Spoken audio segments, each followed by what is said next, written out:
front. 6 laps to go, coming off of turn number 2. Look at the high side with Vargas, DT, Joey Stone, and Caleb Carter. We barely called Caleb Carter's name all night Oh! long, and then he gets turned into the fence, and there goes Partis, and I don't know if anybody else is going to end up getting caught in that. There's another car sliding further back in the field. I believe that might be Celine Roland. It is, but we stay. Green flag racing as Cosman gets turned, and now the yellow finally comes out on lap 15. Caleb Carter there, I mean, about 3 separate incidents for them, and Cosmin gets the worst of it there. There's the caution that Cadell needed to get back in this thing, but you watch as he tries to block Justin Champagne about middle of the back straightaway, comes up a little bit too late, gets the fence, and ends up in trouble. So you can see him bounce. There's the contact. Champagne gets the fence. Carter's in the wall, so now he loosens the track position. Then he comes back and clips P-Money, puts P-Money in the fence. Eventually, further back, Roland ends up spun, and then Cosman tries to clear Carter, and Carter tried to pinch him, and they just make contact, and Cosman gets right rear hooked into the fence out of turn 4, and it was that incident that properly brought out the yellow flag.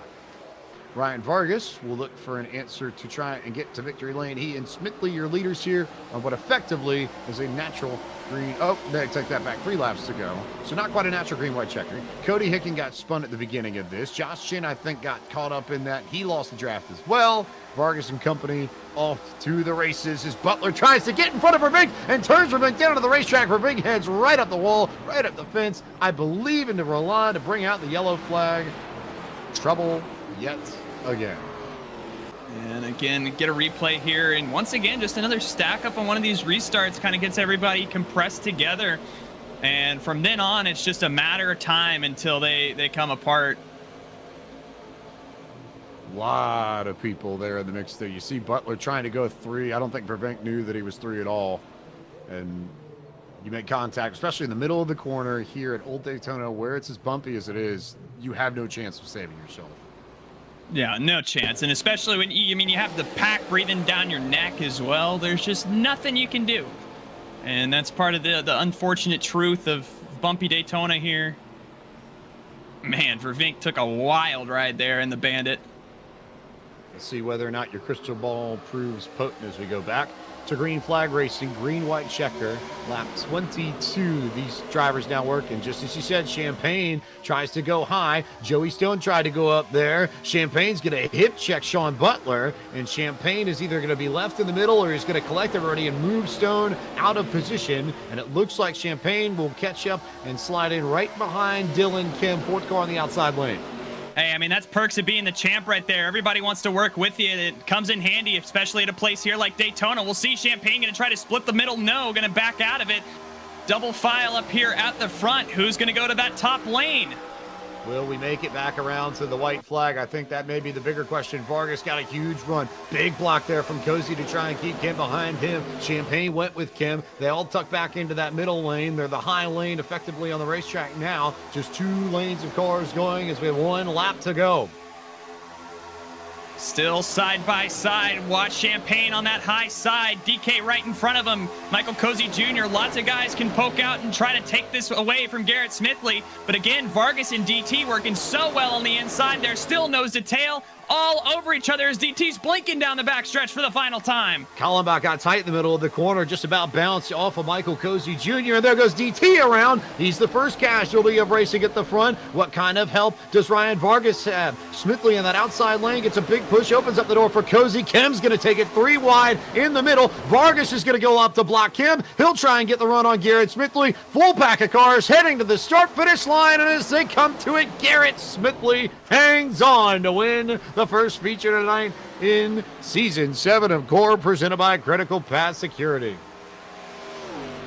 And some drivers now coming down pit road here on lap 18. So this is a strategy call between Cosman and Cody Hicken as they wreck coming into pit road under green flag racing. But Cosman, Josh Chin, Justin Malillo, and Cody Hicken all came down pit road. This is a strategy call from the Mickey Mouse Clubhouse esports team to all try and pit together, but they're going to have to wait up a little bit to make sure that they collect Cosman and Cody, and that's going to slow them down just a hair.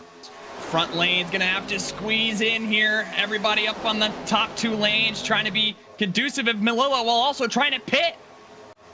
Big moves there from a lot of people to make it in. I worry about speed. He goes Cole. sliding as Cole Baker misses it. And Justin Champagne goes around trying to enter pit road. So he spins. He'll lose time. If anything, Corey Vervinkt may have had the best entry out of all of them into the pits. And then he gets into Wes Graham as Wes Graham checks up to get into his stall. So everybody with trouble on pit road. Graham spins. And I have no idea who's going to lead this pack out once they get done with their pit stops. So looks like Laster was the first one, as now everybody comes down pit road for the most part. This is the rest of the field at this point. So save for Garrett Smith. Oh, and they're wrecking again. Piling into each other on pit road. Celine Roland goes around. I think that's Preston Pardis that's going around. Pit road chaos under green flag here at Daytona. Damage to tons of people. This may end up working out for Melillo and company, depending on how this shakes out. It's been goofy. Here comes Gabe Wood. He's peeking out to the outside. Garrett Smithley does not go with him. He's left out to dry on the high side. Smithley and Vargas with Cozy. They are using that middle lane to the fullest effect. Garrett Smithley going to go to the lead. He's trying the sweep. Into turn number 3. Vargas still all over the back bumper. Here comes Sean Butler with a run. Sean Butler with a run on the inside. Gabe Wood really fell out of this group here. He had a bad run. He's going to get collected by Kallenbach, but those two may get dropped off the back of this, and that can make things more complicated for Cornelius or Herman Reese or anybody that's really stuck at the back of this, because they're starting to splinter off cars even amongst these leaders. So it's now about 7 cars, 8 cars that are up here at this front group as we go on board with Michael Cozy Jr., third car in the outside lane. Butler in control of the bottom, Smithley in control up top, 2 cars ahead of what we saw in the onboard there. DT going to go middle underneath Cozy here. Going to get to the back bumper of the 23. That's huge. You saw how well they worked together in the first race and almost pushed Vargas to the victory. 4 laps to go through 3 and 4. And Sean Butler still with the advantage. Butler ahead by about a car and now slides up the racetrack to collect Garrett Smithley. Herman Reese is going to go to the bottom. Butler got a big shove from Smithley. So Butler drops back down to the inside. Then he goes up. He wants to be in the middle. Butler definitely wants to control that middle lane, which is where we've seen so much speed all night long. But the situation sometimes isn't dictated, as I think Kim and Smithley made contact on corner entry. Well, yeah, if you can just manage that middle lane, you will win this race as long as there's not a wreck. You see DK trying to go up and steal that momentum now. Vargas all the way up to the high side with help from DT, but Sean Butler and DK, 2-car advantage over these 3 that are 3 wide behind them and going. Vargas and Garrett Smithley. Garrett Smithley now dead center of things, on board a little bit further back in this group, with some of the drivers trying to change the outcome of this. This is DT in the Shrimp Hub Cool machine that is trying to work with Ryan Vargas and get him to the front. Dylan Kim keeping tabs on the run that Vargas has. They've started to inch their way alongside Kim for the runner-up spot, but still Butler ahead by about a car length if.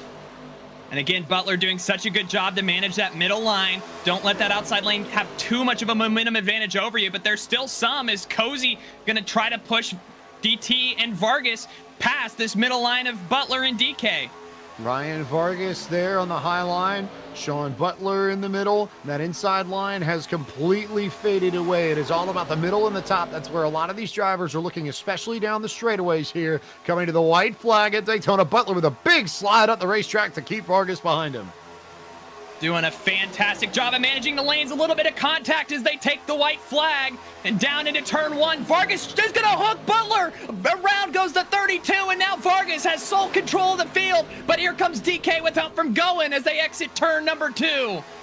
Vargas just with a little bump there to move Butler out of the way. Shrinks this lead back once again. Dylan Kim on the bottom. Vargas up top. No run on that high line. It's 2 lanes into 3. Where does the run come from? Out of turn number 4 is the big thing. Vargas and Garrett Smithley with help from DT. Can they overpower that line? DK gonna go try to block Vargas. It's not gonna work though. They're 3 wide off 4 for the final time. Oh, Kim got the greatest of bumps there from Garrett Smithley, and that's gonna be enough. Smithley didn't go with Vargas. Bumped Dylan Kim. Dylan Kim gets the job done and picks up his 2nd win in as many seasons in core competition at Daytona. Dylan Kim wins the 2nd race of the doubleheader for the Daytona 250 presented by Critical Path Security.